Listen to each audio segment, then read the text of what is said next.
O terceiro mandamento é: cuido do meu dinheiro e da minha equipe. Aqui você está mais uma vez em uma aula focada nos mandamentos da proteção jurídica das empresas no mercado imobiliário.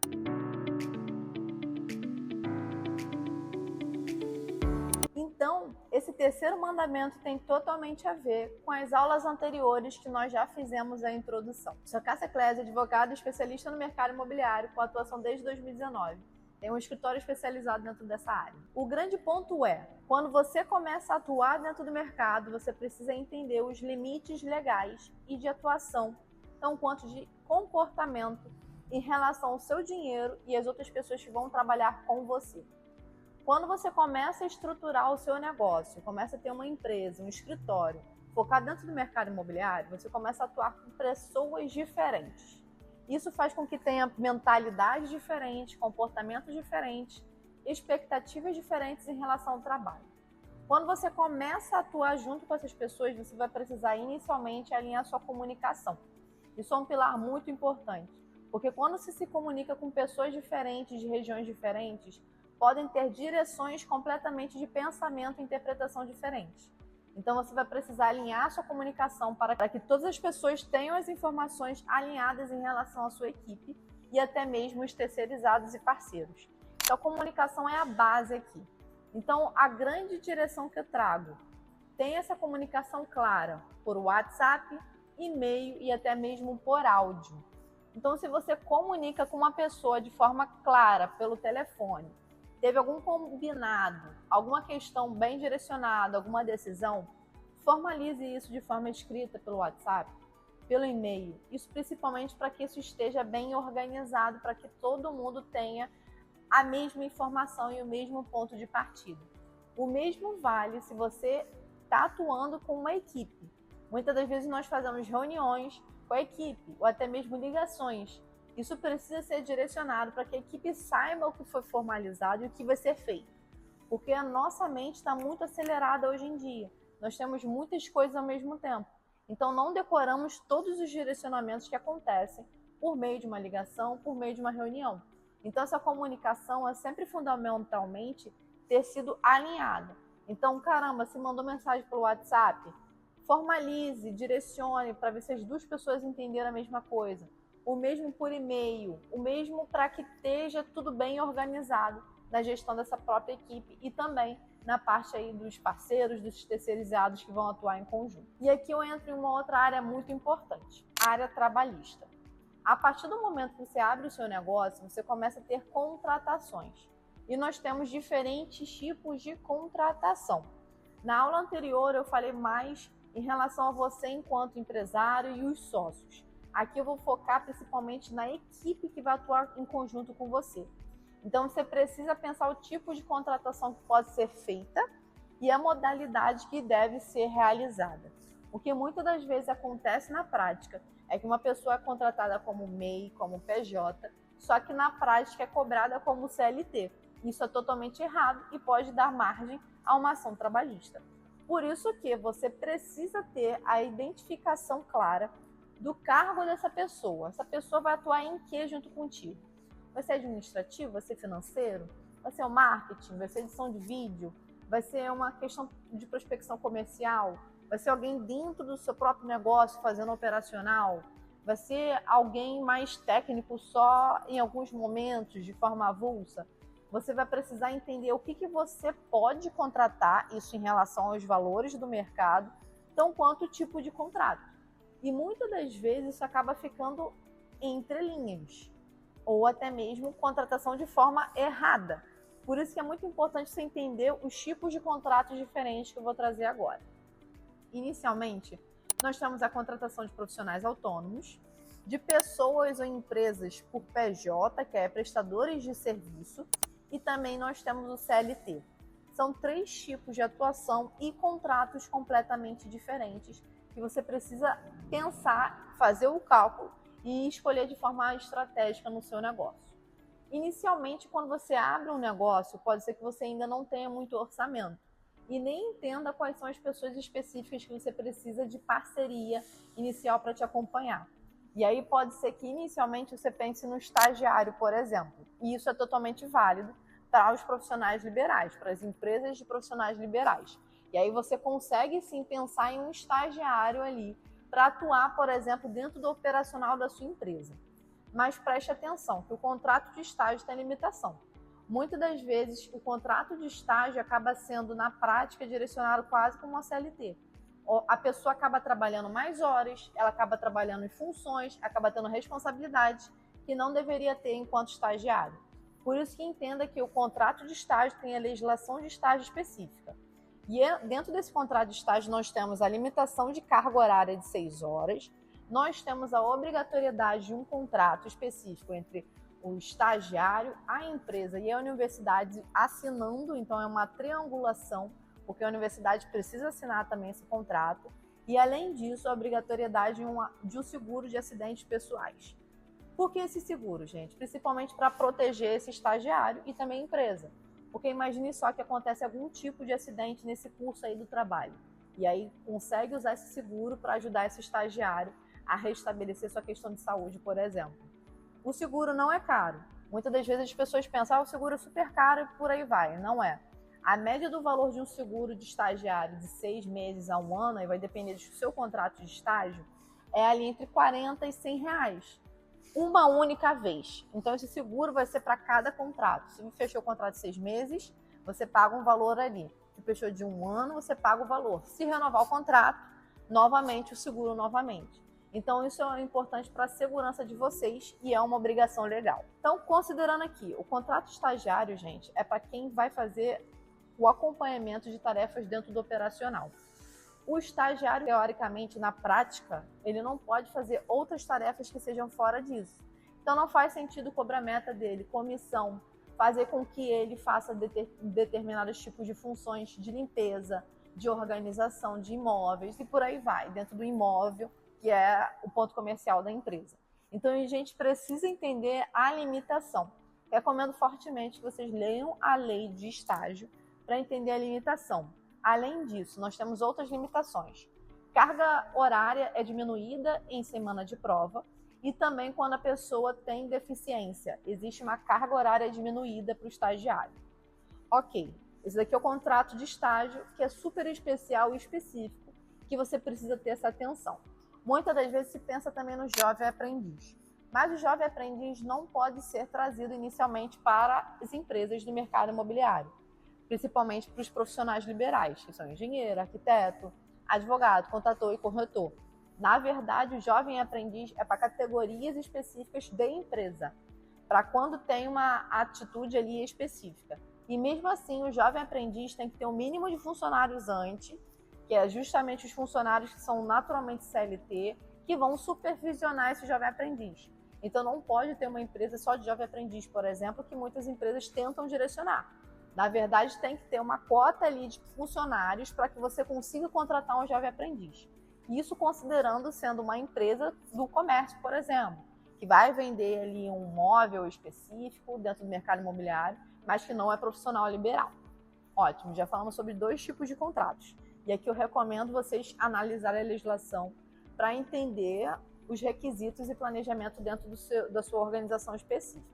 Voltando aqui, nós temos os prestadores de serviços, PJ e também o CLT.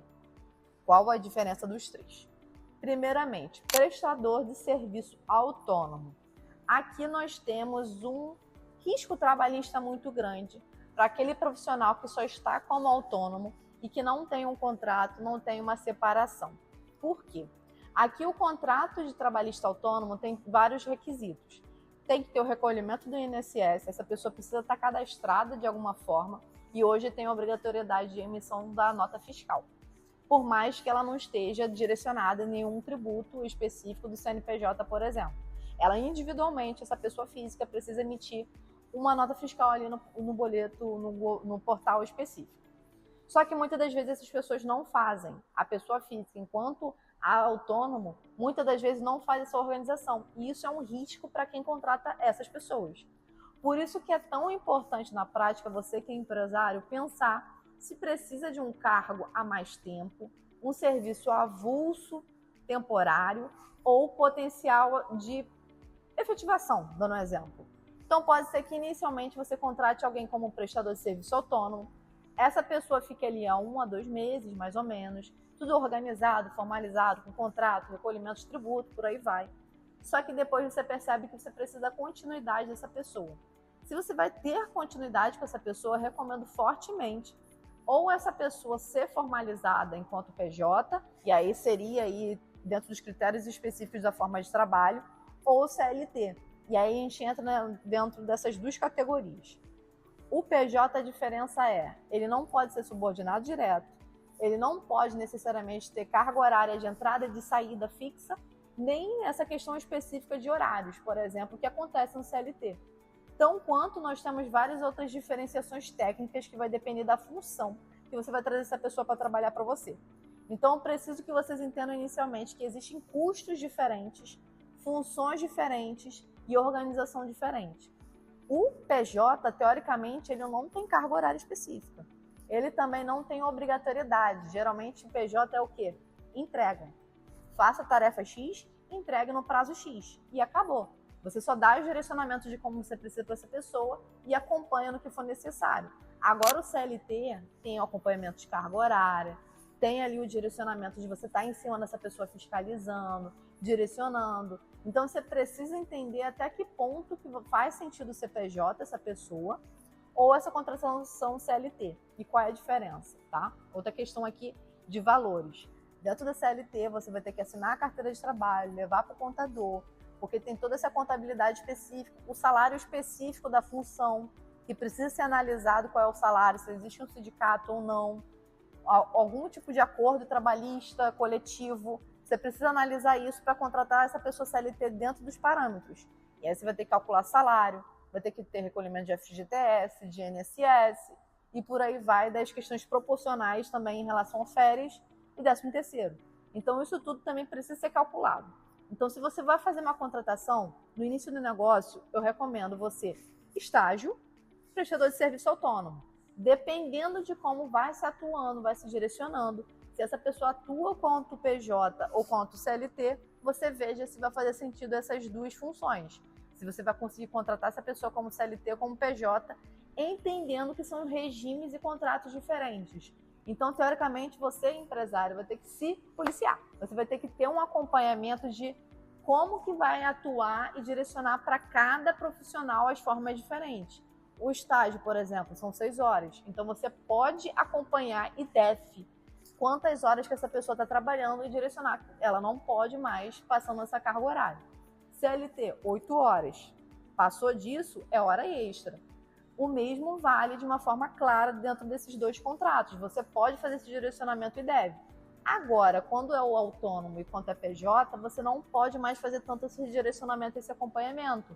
É contrato, prestação de serviço, prazo, pagamento e entrega.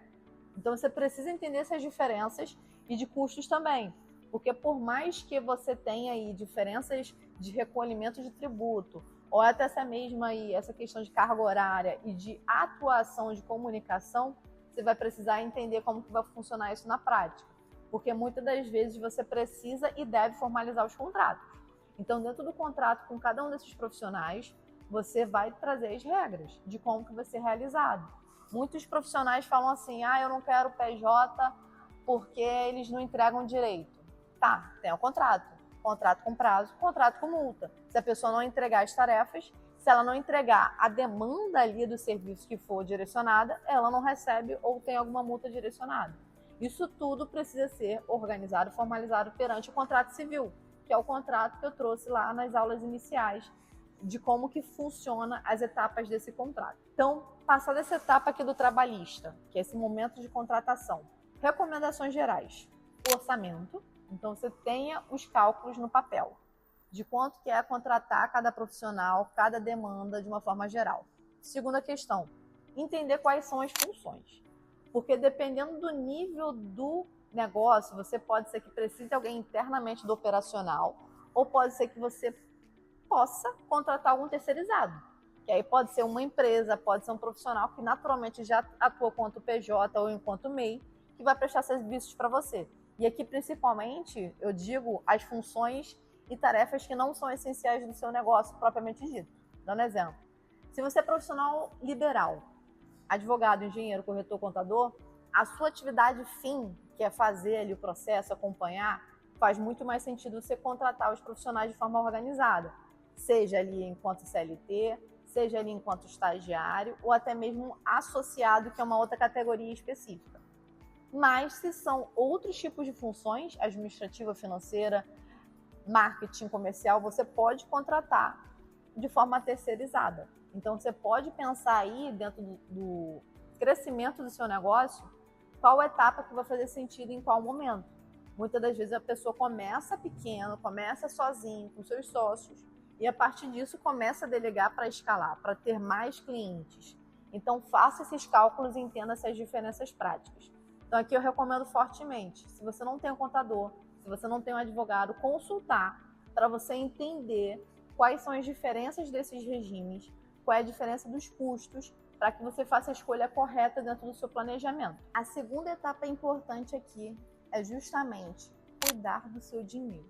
Aqui cabe o pilar financeiro, tributário, fiscal, tudo bem junto. Por quê? Na medida que você é um profissional sozinho e começa a crescer, você começa a ter novas responsabilidades.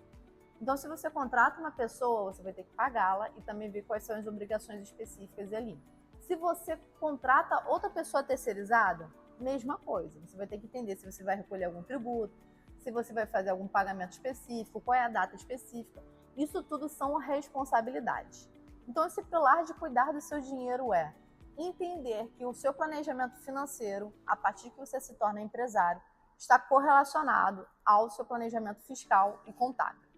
O porquê disso?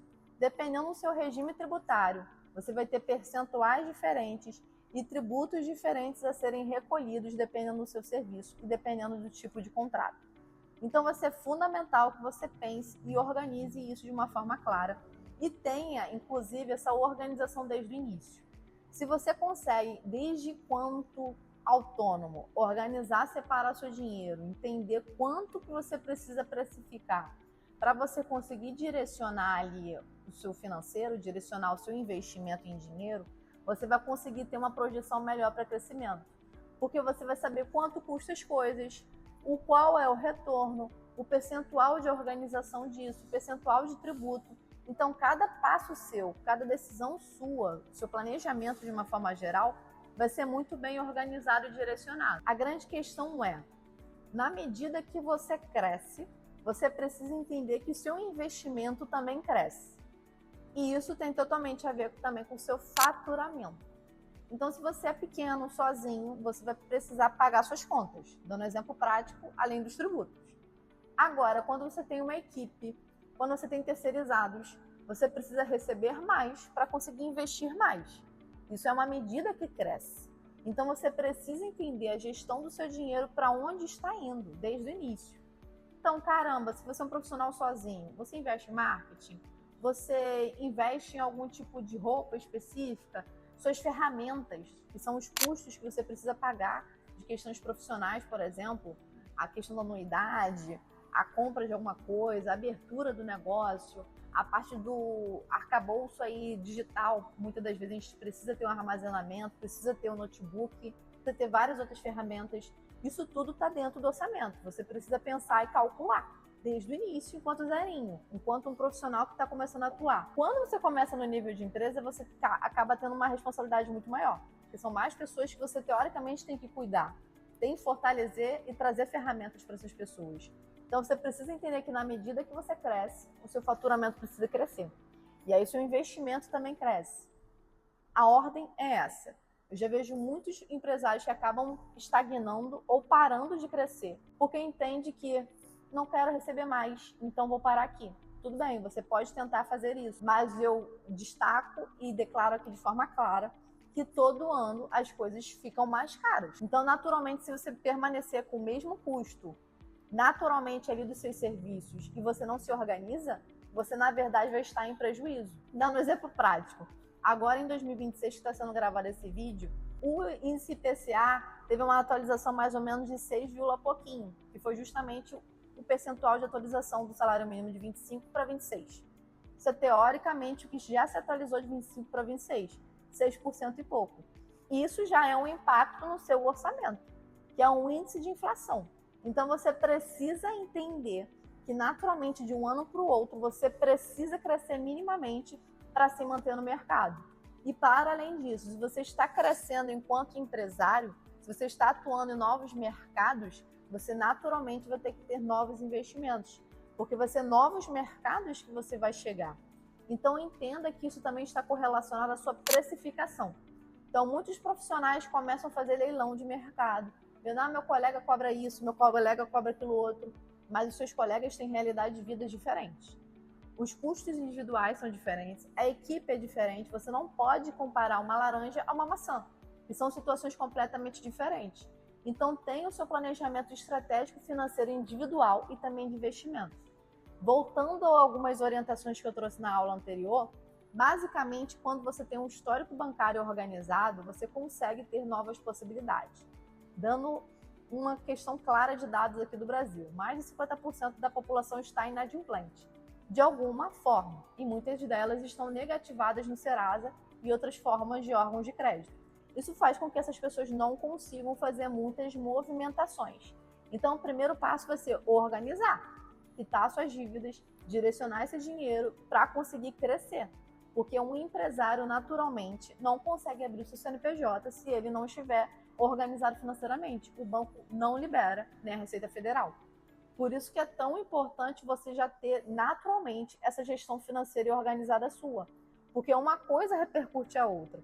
Na medida que você naturalmente entende quanto que custa a sua hora, quanto que custa a hora da sua equipe, quanto que custa suas ferramentas, você vai entender quanto precificar. Isso, enquanto precificar, você vai ter um negócio saudável. O que muitas das vezes acontece na prática. Você copia os custos, a precificação ali do seu colega, traz para você, mas na verdade sua realidade é outra. E aí você faz o quê? Se frustra, tem prejuízo, não consegue crescer. Porque você está copiando a precificação errada de outro profissional. Então, se você quer crescer dentro do mercado e ter um negócio saudável, você principalmente vai ter que organizar isso. Pensar em quais serão as etapas da organização financeira, o custo disso e se organizar desde o início. Porque a partir do momento que você tem um histórico dentro da conta bancária específica, você tem possibilidade de crédito. Então, dando um exemplo aqui. Você pode iniciar abrindo a conta dentro de uma conta digital, porque não tem taxações, né? Geralmente é minoritárias, então vocês acabam abrindo dentro da conta digital. Só que na medida que você se torna empresário, essas contas digitais não disponibilizam crédito, justamente para você investir no seu negócio.